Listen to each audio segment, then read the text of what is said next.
We're back at 5:14. It's decision day for the Huber Heights School District. We're taking a look at pothole patrol. Here are the 5 things you need to know for this day ahead.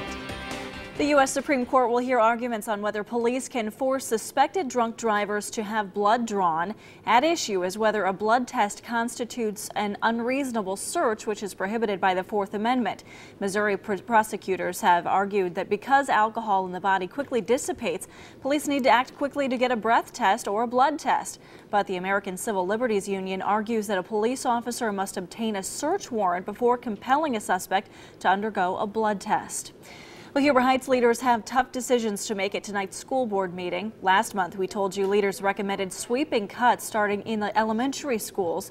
This after the district's levy failed in November. Those include cutting jobs, reducing music and physical education programs, busing, and even cutting a school resource officer.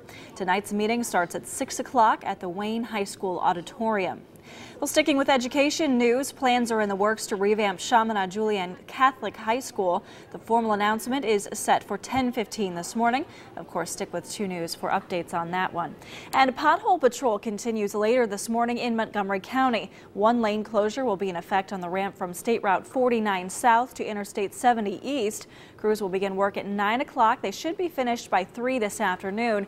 We've been telling you for weeks that with the temperatures rising above freezing this week, the number of potholes will likely increase as well. If you see any potholes, you're asked to call and report them. For roads and highways maintained by Montgomery County, the number to call is 837-2528.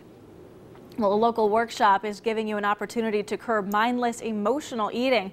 Unfortunately, Ohio has the distinction of being a fat state. That means much of its population is obese, and that, of course, would include the Miami Valley.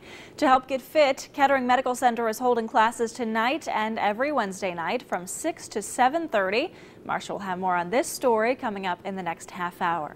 And of course, you can always find more information on these or any of today's top stories. They're online for you at WDTN.com.